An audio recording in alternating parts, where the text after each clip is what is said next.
রাসূলুল্লাহ সাল্লাল্লাহু আলাইহি সাল্লামকে কটূক্তির অভিযোগ এনে একজন হিন্দু যুবককে পিটিয়ে হত্যা এবং তার লাশ পুড়িয়ে দেওয়ার মতো মর্মান্তিক ঘটনা ঘটেছে। এই ঘটনাটাকে আপনি কিভাবে দেখছেন, আর আন্তর্জাতিক বিশ্বের প্রতিক্রিয়া কি হতে পারে আপনি কি মনে করেন? দেখেন, এই ঘটনাটা তো এমন টাইমে ঘটেছে যখন ইনকিলাব মঞ্চের আহ্বায়ক হাদিক তিনি যখন ইন্তেকাল করেছেন, সারা দেশ তখন উত্তাল। ঠিক এই টাইমে ওই দিনই ময়মনসিংহের এই ঘটনাটা আসছে আমাদের নজরে। এটা খুবই মর্মান্তিক, ন্যাক্করজনক, পৈশাচিক এক কথায়। কোনোভাবেই এগুলিকে মেনে নেওয়া যায় না, কোনোভাবেই কোনো সুস্থ মস্তিষ্ক সম্পন্ন মানুষ এগুলিকে সমর্থন করতে পারে না। আপনি বললেন আপনি কিভাবে দেখেন, আমি কিভাবে দেখব? আমি এত দিক থেকে দেখার কিছু নাই। আমি সরলভাবে যেটা দেখি সেটা হচ্ছে এই ধরনের ঘটনাগুলি আজকে অহরহ ঘটছে সারা বাংলাদেশে। মব কিলিং, মব জাস্টিস যাকে বলা হয়। একসময় ইউরোপে হতো, কালো মানুষদেরকে, দাসদেরকে হত্যা করা হতো। একটা শব্দ আপনারা জানেন, লিঞ্চিং।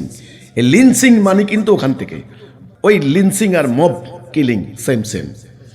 এই যে উত্তেজিত জনতা, বেআইনি জনতা একজন মানুষকে একটা আখ্যা দিয়ে, বিশেষ করে ধর্ম অবমাননা এবং অন্য হতে পারে, যেমন চোর আখ্যা দিয়ে, তারপরে যে হলো প্রেমিকের বাড়িতে গিয়েছে ওখান থেকে মানে গণপিটুনি, নানানভাবে হতে পারে, কিন্তু ধর্ম অবমাননার দায়ে এই যে পিটিয়ে হত্যার ঘটনা সাম্প্রতিক এত মাত্রায় বেড়েছে বাংলাদেশে, যেটা আন্তর্জাতিক অঙ্গনে খুব বাজে একটা মেসেজ যাচ্ছে আমাদের ধর্ম সম্পর্কে, আমাদের ইসলাম সম্পর্কে, আমাদের এই জনগোষ্ঠী বাঙালি জাতি সম্পর্কে। তো আমার এখানে কথা, আপনি বলেন আন্তর্জাতিকভাবে খুব খারাপ একটা মেসেজ যাচ্ছে যে বাংলাদেশে একটা চরম। আপনি যদি বাহিরের থেকে এই দৃশ্যগুলি ফোকাস করেন, দেখেন, তাহলে দেখবেন যে বাংলাদেশ নামক এই ভূখণ্ডে ব্যাপক একটা উগ্রবাদের উত্থান হয়েছে এবং আন্তর্জাতিক এবং আঞ্চলিক মিডিয়াগুলা এগুলাই কিন্তু প্রচার করছে। যেমন বিশেষ করে ভারত তাদের প্রচারণার রসদ যোগাচ্ছে এই ঘটনাগুলা। যারা করছেন তারা একটা উদ্দেশ্য প্রণোদিতভাবে, আমি মনে করি, বাংলাদেশটাকে ধ্বংস করে দেওয়ার একটা উসিলা তালাশ করছেন।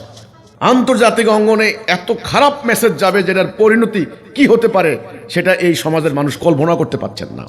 যেই ছেলেটাকে দীপু, সম্ভবত দীপু বিশ্বাস আমার যদি ভুল না হয়, এই ছেলেটাকে ধর্ম অবমাননা করেছে, এই দায়ে তাকে পিটানো হলো, তাকে পিটিয়ে হত্যা করা হলো, তার লাশ ঝুলিয়ে আগুন দিয়ে উল্লাস করা হলো। এই যে কাজটা করলো, অবশ্য র্যাব কয়েকজনকে গ্রেপ্তার করেছে আমরা শুনতে পেয়েছি।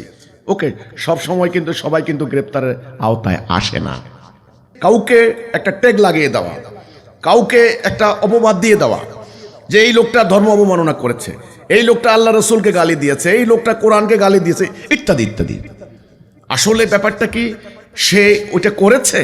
আজকে তো বিভিন্ন হিন্দুদের বিভিন্ন সংগঠন এই দাবি তুলেছে যে আমরা দেখতে চাই, আমরা শুনতে চাই যে সে কি ধর্ম অবমাননা করেছে, রাসূলকে কি গালি দিয়েছে, আমরা দেখতে চাই, আমরা শুনতে চাই। এই দাবি তারা তুলেছে, কিন্তু আমি জানি না যারা মেরেছে তারা তাদের দাবির অনুকূলে কি সাক্ষ্য প্রমাণ দেবে। আমার কথা হচ্ছে এটা কোনো ইসলামের নীতি না, ইসলামের নীতি এটা নয়, মোটেও নয়। যারা করছেন তারা ইসলামের নীতি ফলো করছেন না। আল্লাহ রসুলকে যদি কেউ কোনো গালি দিয়ে থাকে, সেটা আপনি আইনত বিচারিক প্রক্রিয়ায় কর্তৃপক্ষের কাছে আপনি হস্তান্তর করবেন। বাংলাদেশের আইনেও আছে 295 ক ধারা, 298, এই ধারাগুলি কিন্তু আছে, আপনারা জানেন। এমনকি নিম্ন আদালতে জামিন অযোগ্য ধারা এগুলা, যারা জানেন তারা জানেন, আইনজীবীরা ভালোই জানেন। তো কাজে আমি বাংলাদেশে এগুলো যারা করছেন তারা ধর্মের মানে মাহাত্ম্য প্রকাশ করছেন না, ধর্মের বড়ত্ব প্রকাশ করছেন না, বরং আপনাদের আচরণে, আপনাদের আমলে ধর্মের বদনাম হচ্ছে, আল্লাহ রাসূলের বদনাম হচ্ছে।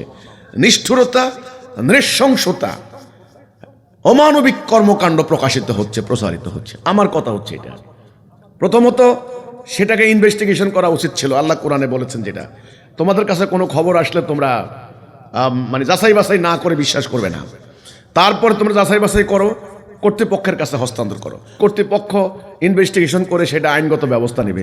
আল্লাহ কোরআনে বলেছেন পরিষ্কার, তোমরা একজনের দায়ে আরেকজনকে দোষী করো না। আল্লাহ কোরআনে বলেছেন তোমরা ন্যায় বিচারে অটল থাকো।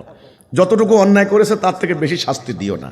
এই যে কথাগুলি আল্লাহর কোরআনের নীতি, বিচারিক প্রক্রিয়ার একটা নীতি। এখানে সাক্ষ্য প্রমাণ আছে, এখানে ওই লোকটারে আত্মপক্ষ সমর্থনের ব্যাপার আছে। আল্লাহ কোরআনে বলেছেন যে খুনি সেও যদি তওবা করে সেই তওবারও মাফ করার একটা ব্যবস্থা আছে। সেই লোকটা আসলে বলেছে কিনা, তার নামে আমরা শুনলাম সে নাকি তার নামে অন্য কেউ ভুয়া আইডি বের করেছে, ইত্যাদি ইত্যাদি, এগুলো ওরা বলছে। যাই হোক, অর্থাৎ তাকে আত্মপক্ষ সমর্থনের সুযোগ দেওয়া হবে যে তুমি এটা আসলে বলেছো কিনা, এটা আসলে করেছো কিনা। সে যদি বলে আমি আসলে বলি না, এটা আমি নই, তাহলে তাকে ক্ষমা করে দেওয়ার প্রভিশন আছে। তাছাড়া ধরুন ক্রাইমটা এমন হলো, এই লোকটাকে 10টা বেদ দিতে হবে, বাস এটা হলো এর শাস্তি। আপনি কি করলেন, তাকে পিটিয়ে মেরে ফেললেন, তাহলে বাড়াবাড়ি হলো, তাহলে অবিচার হলো। এই অবিচার আল্লাহ সহ্য করেন না, এটা জুলুম, এটা অন্যায়, এটা ফিতনা। এই ফিতনাকে নির্মূল করতে হবে, এই অবিচার নির্মূল করতে হবে। আদল শব্দটা থেকে আদালত, আল্লাহ আদল, আল্লাহ ন্যায় বিচারক। এটা তো ন্যায় বিচার হলো না। সে আসলে কি বলেছে, কতটুকু বলেছে, কতটুকু শাস্তিযোগ্য অপরাধ করেছে, এগুলি নিরূপণ করার মতো কোনো কর্তৃপক্ষ নাই। আমার কথা হলো ইসলাম, আল্লাহ রসুলের সহজ সরল সিরাতুল মুস্তাকিম ইসলাম, উদার নৈতিক একটা জীবন ব্যবস্থা। দুঃখ হলেও সত্য, আমরা এই জীবন ব্যবস্থাকে আমরা জনগণের সামনে তুলে ধরতে পারি নাই। এই মিথ্যা, এই মব, এই অপপ্রচার চালিয়ে তারা আমাদেরও অনেক ক্ষতি করেছে।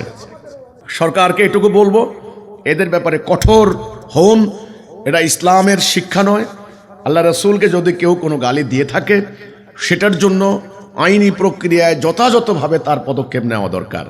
এই ন্যাক্করজনক ঘটনা, পৈশাচিক ঘটনা, নির্মম নিষ্ঠুর আচরণ ইসলাম কোনোদিন, কোরআন কোনোদিন সমর্থন করে না। যারা এগুলি করেছে আপনি খবর নিয়ে দেখেন, তারা ইসলামের আদর্শের, কোরআনের মূল মেসেজ, ইসলামের real essence, the real teachings of Islam এর ধারে কাছেও নাই।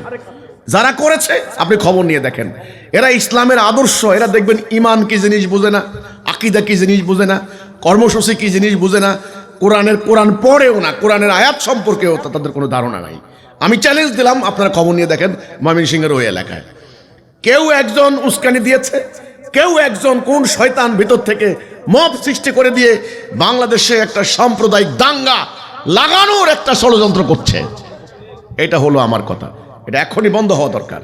এই সাম্প্রদায়িক উস্কানি ইসলামের শিক্ষা নয়। সকলকে নিয়ে সাম্য, সহযোগিতা, সমর্মিতা, উদার নৈতিক চেতনার মধ্য দিয়ে বসবাস করাই ইসলামের শিক্ষা। এটা ইসলামের শিক্ষা হতে পারে না। আমরা এগুলি প্রত্যাখ্যান করছি। আমরা এই ধরনের ন্যাক্করজনক ঘটনার প্রতিবাদ করব।